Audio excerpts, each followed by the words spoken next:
Let's take you through the papers. Broadcaster, journalist, entertainer, stand-up, Pete Price. And owner of Trifocals. An owner of Trifocals, which I'd never heard of before. And journalist Ella Wheeler, both here. Good to see you both this morning. Thank you. Pete. By the way, I'm interrupting. I thought you were wonderful then talking to the Minister, and I think you two should be politicians. Because I think you know more. Ooh. Journalists know more than any of them. Oh, I don't know. It's a thankless task being a politician. Yeah. Journalists know a lot for 10 minutes. Oh, right. Don't they?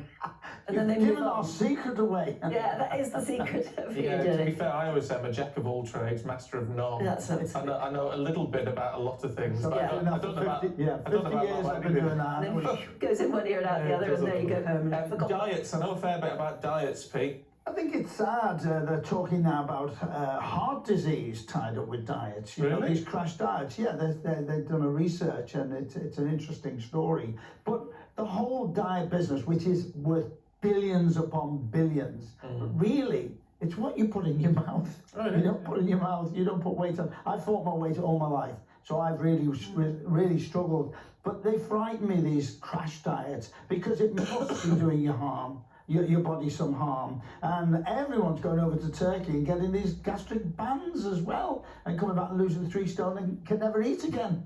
You know, I mean, you've got to start. Exercise is great. I think through the pandemic, people learned that how important exercise is. But we mustn't go back to our ways. But it's interesting that the crash diet, the crash dieting has to be bad for you, because it gives you problems later on in life. You think when you're younger you can get away with it, but later on, can't be good for your heart. Can't be in any shape. But everyone wants a quick result, don't they? Well, I totally understand. I've dieted over the last 6 months, and I've lost a couple of stones. But you look great. It's been one of those. It's been slow and steady. But then you keep it off when it's slow and steady. Yeah, but slow and steady is really hard. It's very hard. Yeah. Maybe an incentive, because I mean, have you been dieting for the wedding? For the wedding? No, I haven't. Are you sure you haven't? No, that wasn't the plan. It was just my mother saying, no, but you look better with it. Did we losing £1 or £2? Oh, yeah. Oh, that's we've got problems here, because one of the lovely ladies now goes out and gets us breakfast. Never had that before in GB. Hey? Oh. Anything you want?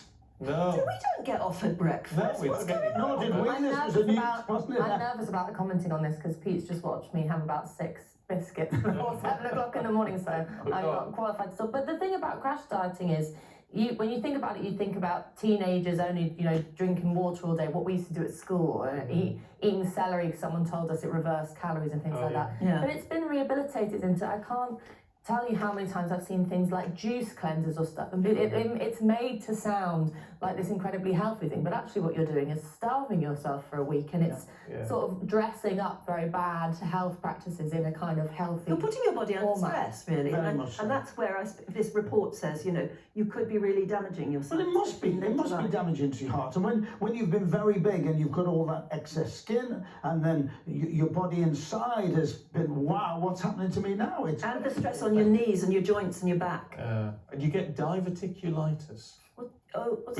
which is an issue with your bowel, which is very nasty. Well, I also hear it's not good for sex. Why? Dieting? Dieting because you're up and down. Oh, that's a bad choice of words. Sorry about that. Should we change tack? Let's quickly. COVID, Ella, in the FT. Hey, you bring the tone down every time. It was an accident. Well, I mean, you've been covering this across the morning, and it's everywhere. The fact that there has been a rise in COVID cases. 4.9 million were reported in the week just gone, ending March the 26th. But and the Financial Times talks about the fact that this is having a knock-on effect in offices, that places are emptying out because people are going off sick.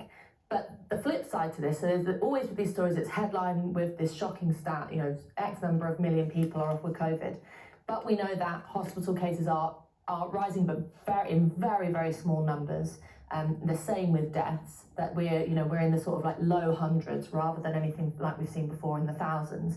And that actually most people who catch Omicron at the moment suffer from a kind of a sniffle, maybe a bit of a cough, maybe a bit of a cold, something that you wouldn't in previous years have gotten off work with. You would have stayed on and just had a load of tissues by your desk.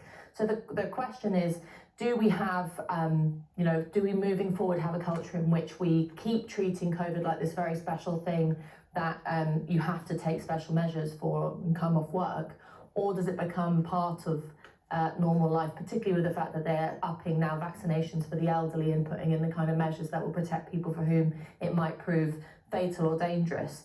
And it's, I think it's just important to always remind people that even if the numbers are high in the millions, that looks frightening, but that doesn't necessarily translate into danger and a need for restrictions. Well, how many people have got flu? And at work with flu, we've got to live with it. We have got to live with it. 6-point-something million people are waiting for other treatments to save their lives. We've got to learn to live with this. And there are still people dying of it. Yeah. There are flu. Yes, that's what I was going to say. How comparable is that number to the people who you could say are dying of flu? Or other things. Well, we know that it's difficult to compare COVID with flu because we know that it's so much more transmissible. We know that obviously previous strains have been completely incomparable to flu because they've been so much more deadly. But the thing with Omicron is that for the vast majority of the population, it poses no real threat.